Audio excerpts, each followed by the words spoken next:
10 choses à faire chaque jour pour être beaucoup plus heureux.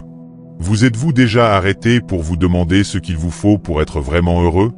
On dirait que peu importe nos efforts, ce bonheur qu'on recherche reste toujours hors de portée, comme s'il se cachait de nous. Si vous vous reconnaissez dans ce que je dis, alors vous tombez bien aujourd'hui.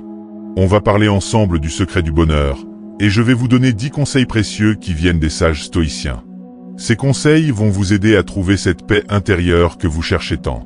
Alors installez-vous bien, prenez de quoi noter, parce que ce qui va suivre est vraiment important. Commençons. Je vous demande juste une chose, ne zappez pas cette vidéo. Si vous êtes là, c'est que vous êtes différent de la plupart des gens. Voyez-vous comme quelqu'un d'accent grave part. Agissez en conséquence et écoutez jusqu'au bout sans sauter de passage. Allez, c'est parti. Premier point, prendre soin de son esprit. Combien de fois on oublie de s'occuper de notre esprit, alors que c'est la base de notre équilibre? Pensez-y, votre esprit, c'est ce que vous avez de plus important. Si vous n'en prenez pas soin, tout le reste part de travers. Les sages stoïciens, avec toute leur sagesse d'autrefois, avaient compris l'importance d'avoir l'esprit tranquille. En pratiquant des choses comme la méditation, en regardant en soi et en faisant attention à nos pensées, on peut trouver une vraie paix intérieure qui nous libère. Mais attention, ça ne veut pas dire être content tout le temps. La vie nous apporte des hauts et des bas, toutes sortes d'émotions. Ce qui compte, c'est comment on gère ces émotions. Il ne faut pas se laisser emporter par la colère, la tristesse ou la peur. Il faut plutôt comprendre ces émotions, les accepter et finalement les laisser partir. Souvenez-vous, vous n'êtes pas prisonnier de vos émotions, vous êtes celui qui les observe avec lucidité. Un esprit équilibré sait aussi quand il a besoin d'aide. C'est bien de se débrouiller seul, mais on n'est pas fait pour vivre isolé. Demander du soutien quand ça ne va pas, ce n'est pas de la faiblesse, c'est de la sagesse et du courage. Mettre des limites pour protéger votre bien-être mental, c'est essentiel, surtout dans un monde qui vous demande toujours plus. Dans ce contexte, apprendre à dire non, c'est un acte puissant et nécessaire. Faites passer votre santé mentale avant les exigences des autres. Après tout, vous ne pouvez pas donner si vous êtes vous-même à sec. Et n'oubliez pas, dans un monde qui valorise l'agitation permanente, se reposer devient un acte révolutionnaire. Que ce soit en méditant, en lisant ou simplement en étant dans la nature, donnez à votre esprit le repos qu'il mérite. Deuxième point, prendre soin de son corps. Notre santé physique, c'est la base de tout dans notre vie. Voyez votre corps comme le temple qui abrite votre esprit. Si ce temple s'écroule, comment votre esprit pourrait-il s'épanouir pleinement? Le stoïcisme nous encourage à être des gardiens attentifs de nous-mêmes, et ça inclut évidemment notre corps. Il faut comprendre que prendre soin de son corps, ce n'est pas de la vanité, c'est un geste de reconnaissance envers ce système extraordinaire qu'on nous a donné. Un système qui, comme toute machine de précision, a besoin d'entretien et de respect pour bien fonctionner. Le sport, la nourriture et le sommeil sont les 3 piliers de notre santé. Pas besoin d'être un athlète de haut niveau ou un spécialiste du bien-être, mais il faut reconnaître les besoins de votre corps et y répondre. Trouvez une activité physique qui vous plaît, pas qui vous stresse. Pour la nourriture, il y a du vrai dans le dicton « on est ce qu'on mange ». Ce qu'on mange influence notre forme physique, mais aussi notre mental. Choisissez des aliments qui vous nourrissent vraiment, pas juste qui vous remplissent le ventre. Et pour le repos, dans une société qui glorifie l'activité non-stop, bien dormir est devenu presque un acte de rébellion. Pourtant, dormir, ce n'est pas de la paresse, c'est un investissement dans votre force. Ça renouvelle votre esprit et votre corps, ça vous donne l'énergie nécessaire pour affronter chaque jour avec détermination et joie. Un corps en bonne santé, c'est votre allié dans cette aventure vers le bonheur. Il vous donne l'énergie pour atteindre vos objectifs, la force pour dépasser les obstacles et la vitalité pour apprécier chaque instant. Troisième point, grandir en tant que personne. Grandir personnellement, c'est un chemin passionnant vers la meilleure version de vous-même. Vous saviez que les stoïciens étaient très attachés à cette idée de croissance personnelle? Pour eux, ce n'était pas juste lire un livre ou aller à une conférence. C'était un engagement de tous les jours, un mode de vie. Ils croyaient fermement qu'où que vous en soyez dans votre vie, il y a toujours de la place pour grandir et évoluer. Le but, c'est de comprendre qu'au-delà de votre situation actuelle, il existe une version de vous qui est plus forte, plus perspicace et plus éveillée, qui attend d'être révélée. Mais grandir personnellement, ce n'est pas seulement apprendre de nouvelles choses ou élargir ses connaissances. Ça implique aussi de désapprendre, c'est-à-dire de se libérer de ces mauvaises habitudes, de ces croyances qui nous limitent et de ces façons de penser qui nous bloquent dans la vie. Je vous encourage à prendre un moment pour réfléchir et noter les domaines où vous sentez que vous pouvez et voulez vous améliorer. Ça peut être n'importe quoi. Apprendre une nouvelle compétence, améliorer vos relations, renforcer votre discipline ou simplement trouver plus de moments de joie. Une fois que vous avez identifié ces domaines, il est vital de vous fixer des objectifs clairs et concrets. Et voici la partie essentielle. Passer à l'action. Grandir personnellement, ce n'est pas juste réfléchir, c'est agir concrètement. Il faut que jour après jour, vous vous réveilliez avec la ferme intention de vous dépasser. Que ce soit en vous levant tôt, en faisant du sport, en lisant, en pratiquant la gratitude ou en méditant, l'essentiel est de faire des choses qui vous poussent vers vos objectifs chaque jour. Et un détail important, célébrez vos réussites, même les plus petites. Chaque progrès est une victoire. Chaque défi surmonté renforce votre capacité à vous adapter, et chaque jour est une nouvelle chance de vous améliorer. Souvenez-vous toujours que grandir personnellement, c'est un chemin continu, pas une destination. C'est cette évolution constante qui ajoute la magie et l'excitation à ce voyage. Chaque jour apporte une nouvelle occasion d'apprendre, d'évoluer et de se perfectionner. Alors plongez dans le processus, profitez de chaque étape du chemin et continuez à chercher à devenir votre meilleur vous-même. 4e point, trouvez le sens de sa vie. Le sens de la vie, c'est un sujet qui peut remuer quelque chose au fond de nous et nous faire réfléchir profondément. Si à un moment vous avez ressenti un vide ou l'impression qu'il vous manque quelque chose, c'est peut-être que vous cherchez ce sens à votre vie. Le stoïcisme suggère que le vrai bonheur ne vient pas de la recherche de plaisirs passagers, mais de vivre en accord avec un objectif plus grand, avec l'essence de la vertu. Vous vous demandez peut-être comment trouver votre sens ? La réponse est plus simple que vous ne le pensez. Il s'agit d'écouter votre voix intérieure. Vous n'avez pas besoin de forcer un sens, laissez-le plutôt se révéler à mesure que vous vous connectez avec vous-même. Réfléchissez aux activités qui vous absorbent complètement, aux causes qui allument votre passion ou aux conversations qui éveillent votre esprit. Dans ces expériences, votre sens peut se trouver. Avoir un sens clair dans la vie, c'est comme avoir une boussole. Ça vous offre un chemin à suivre, ça transforme les tâches quotidiennes en étapes importantes vers une vision plus grande. Et le pouvoir d'avoir un sens clair, c'est que quand vous en avez un, les obstacles deviennent des opportunités d'évolution et les échecs deviennent des leçons essentielles. Trouver un sens ne signifie pas toujours réaliser quelque chose d'énorme. Ça peut être aussi simple et profond qu'être une lumière dans la vie des autres ou de perfectionner une compétence qui vous passionne.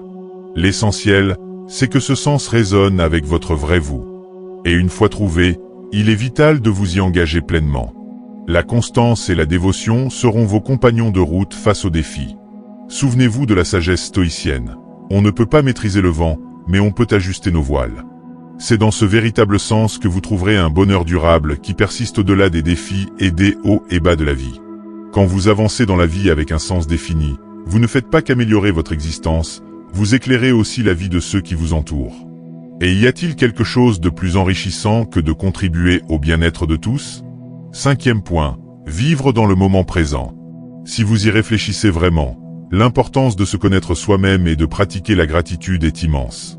C'est comme le sol fertile qui nourrit notre bonheur. Mais leur vraie puissance ne se révèle qu'en ajoutant un 3e élément, être vraiment présent. Combien de fois on se laisse piéger par les soucis de demain ou les ombres du passé ? Mais le présent, n'est-ce pas le seul moment qu'on a vraiment ? L'ici et maintenant, c'est la clé pour trouver la plénitude. En vous plongeant dans cet instant, vous réalisez que la vie, telle qu'elle est déjà un cadeau. Chaque respiration est un miracle, chaque rire est un trésor. Imaginez si on pouvait voir chaque moment comme une œuvre d'art unique, faite uniquement pour notre plaisir. N'est-ce pas là la plus belle façon de vivre ? Être pleinement présent enrichit non seulement votre santé mentale, mais renforce aussi chacune de vos actions. En vous donnant entièrement à ce que vous faites, en écoutant de tout votre être et en aimant avec une totale dévotion, vous expérimentez le véritable goût du bonheur. Mais comment établir cette connexion avec le présent dans un monde qui nous pousse constamment vers l'avenir ? C'est là que des outils comme la méditation et la pleine conscience deviennent importants. Consacrer quelques minutes par jour à vous concentrer sur votre respiration et à vous ancrer dans le présent peut transformer votre relation avec le monde. Et ne sous-estimez pas la magie des petits plaisirs. Regardez un coucher de soleil, savourer un repas ou simplement sentir le vent sur votre visage. En vous plongeant pleinement dans ces moments, vous vous ancrez dans le présent, vous libérant des ombres d'hier et des angoisses de demain. Réfléchissez à ça. Chaque instant que vous laissez passer sans l'apprécier est une occasion de bonheur que vous gaspillez. Alors pourquoi ne pas embrasser chaque moment? C'est votre vie, votre histoire et votre voyage vers la vraie joie. 6e point, cultivez de vraies relations. On passe maintenant du domaine personnel à un domaine plus collectif, en se rappelant qu'au fond, on est des êtres faits pour vivre ensemble. Une vie sans vraie connexion, c'est comme un arbre sans racines. De vraies amitiés, un amour inconditionnel et des liens familiaux solides ne définissent pas seulement une vie pleine, ils la remplissent aussi de joie. En repensant à nos souvenirs les plus précieux, on trouve souvent qu'ils sont remplis de moments qu'on a partagés avec ceux qu'on aime. Le stoïcisme nous présente ce principe universel. Fais aux autres ce que tu voudrais qu'ils te fassent. En résumé, si vous voulez de l'amour, offrez de l'amour. Si vous cherchez du respect, donnez du respect. C'est un échange d'énergie où ce que vous donnez revient d'une manière ou d'une autre vers vous. Ce n'est pas un troc commercial, mais un cercle continu de bonté. Mais attention, ça ne veut pas dire que vous devez vous sacrifier ou vous perdre pour les autres. Au contraire, pour établir des relations profondes, vous devez d'abord vous connecter avec vous-même. En vous connaissant et en vous aimant, vous pouvez offrir une version authentique de vous-même aux autres. Et c'est cette authenticité qui attire des relations sincères. Pensez à la dernière fois que vous avez eu une vraie conversation profonde avec quelqu'un. N'était-ce pas libérateur? N'était-ce pas comme si une partie de votre âme avait été touchée? C'est le pouvoir des vraies connexions. Elles nous rappellent qu'on n'est pas seul dans cette aventure qu'est la vie.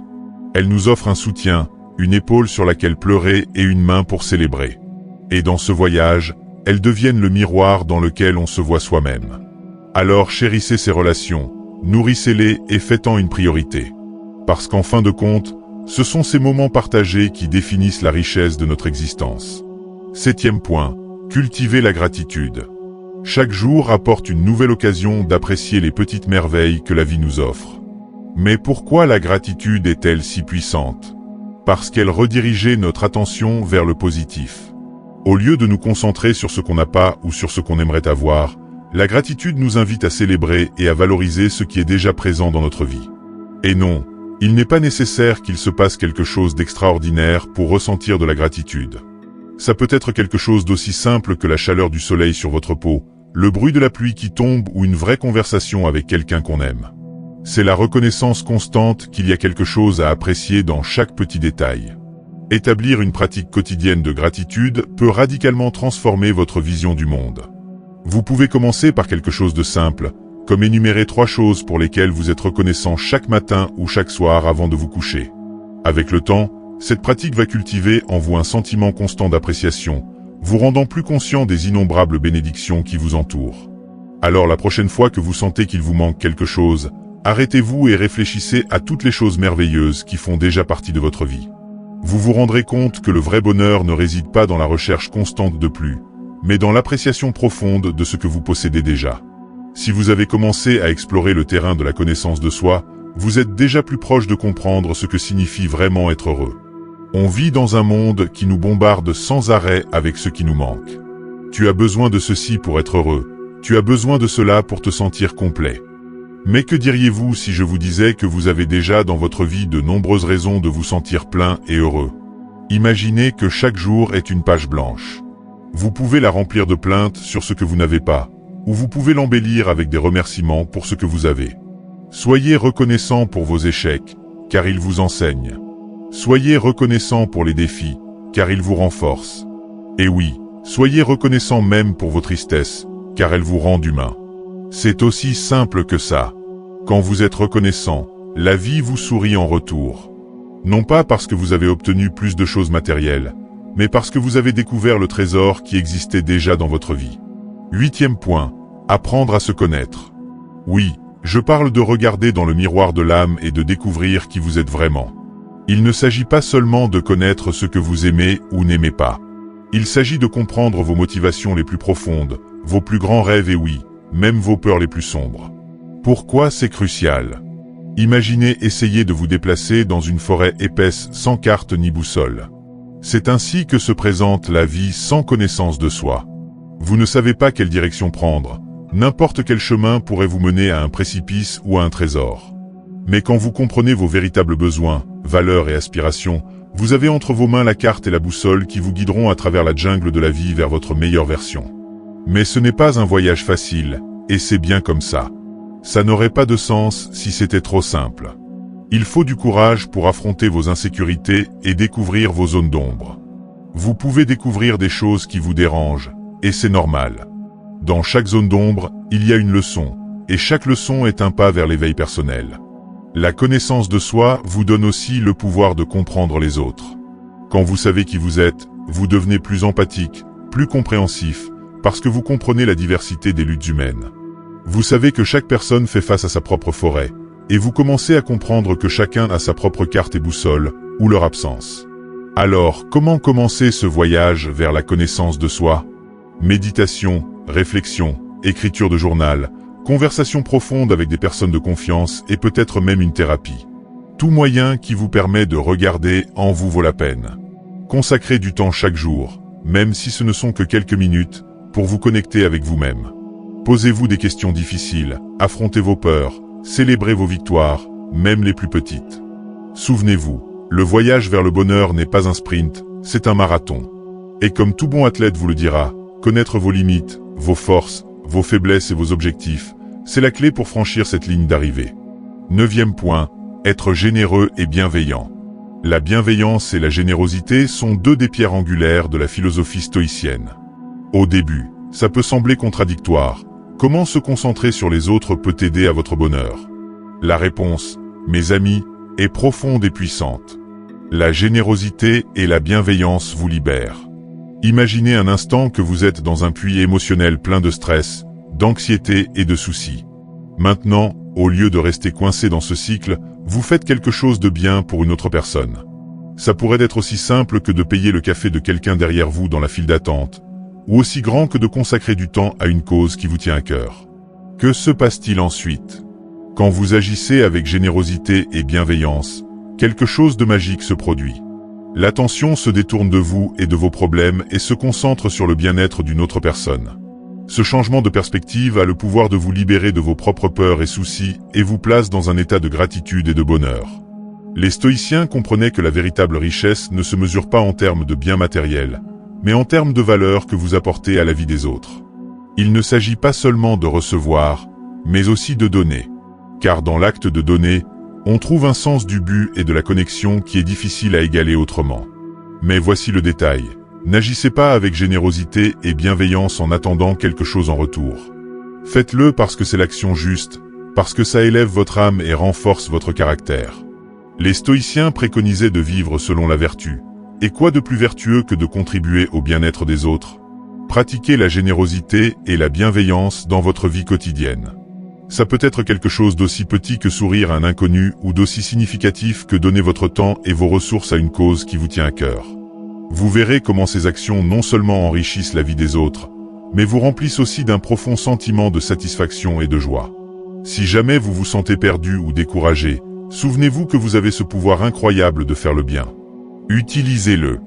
Grâce à la générosité et à la bienveillance, vous pouvez non seulement changer le monde autour de vous, mais aussi transformer votre propre expérience de vie. Alors, chers amis, remplissons nos vies de générosité et de bienveillance, et voyons comment le monde devient un endroit plus lumineux pour nous tous. 10e point. Développer la résilience et l'adaptabilité. La résilience et l'adaptabilité sont les derniers gardiens de notre liste de principes stoïciens pour une vie plus heureuse. Ces concepts sont le bouclier et l'épée du guerrier intérieur que nous portons tous en nous. Les anciens stoïciens nous enseignent qu'on ne peut pas contrôler les circonstances extérieures, on peut seulement contrôler comment on réagit face à elles. Et c'est là que la résilience et l'adaptabilité entrent en jeu. Ces principes sont comme l'air qui gonfle les voiles d'un bateau, vous permettant de naviguer peu importe l'état des eaux de la vie. D'abord, parlons de la résilience. Il s'agit de la capacité de se relever après les défis, de résister aux tempêtes émotionnelles et de continuer à avancer même quand tout semble être contre vous. Il ne s'agit pas d'être invulnérable, mais de savoir comment se relever chaque fois qu'on tombe. La souffrance est une école, et la résilience est votre diplôme d'honneur. Maintenant, lié à la résilience, on a l'adaptabilité. L'adaptabilité, c'est la capacité de s'ajuster à de nouvelles conditions, d'être comme l'eau qui coule, qui trouve de nouveaux chemins et s'adapte à son nouvel environnement. Dans un monde en constante évolution, l'adaptabilité n'est pas une option, c'est une nécessité. Si vous voulez être heureux, vous devez être à la fois résilient et adaptable. Quand vous faites face à des difficultés, utilisez votre résilience pour maintenir votre force intérieure et votre adaptabilité pour trouver de nouvelles manières de relever les défis. Ne vous rendez pas, ne stagnez pas, coulez et continuez d'avancer. En appliquant ce duo de principes avec un sens d'urgence dans notre vie, chaque obstacle devient une opportunité de croissance, chaque défi devient une nouvelle aventure. Si quelque chose ne se passe pas comme prévu, adaptez votre parcours, mais n'abandonnez jamais votre noyau résilient. Il s'agit d'une danse entre la flexibilité et la fermeté, entre être comme le bambou qui se plie mais ne se brise pas, et être comme le rocher qui résiste à l'assaut des vagues. Amis, adopter la résilience et l'adaptabilité, c'est adopter une vie de croissance personnelle, de joie et de liberté. Ne laissez pas les revers vous définir. Au lieu de cela, permettez-vous d'apprendre, de vous adapter et de continuer à avancer.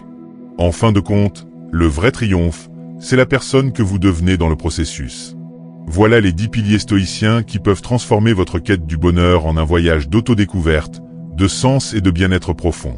Si vous sentez que cette vidéo vous a apporté de la valeur, qu'elle a touché une corde sensible en vous ou vous a donné au moins un soupçon de clarté dans le chaos de la vie moderne, alors vous avez obtenu exactement ce qu'on espérait vous offrir. Souvenez-vous, le bonheur n'est pas un but à atteindre, mais un état d'être qui se cultive à travers la compréhension profonde de soi-même et du monde qui nous entoure. Dans chacun de ces 10 points, il y a toute une vie d'exploration et de croissance. Il ne s'agit pas de perfection, il s'agit de progrès. D'être un peu meilleur qu'hier et un peu plus sage pour demain. Attendez, avant de partir, je veux vous demander, si vous sentez que ce contenu a résonné avec vous, n'oubliez pas de liker la vidéo, de la partager avec vos amis et votre famille, et de vous abonner pour ne pas manquer plus de contenu qui vous aide à grandir, à aimer et le plus important, à être heureux. Jusqu'à la prochaine, guerriers de la vie. Restez forts, restez sages et surtout, restez heureux.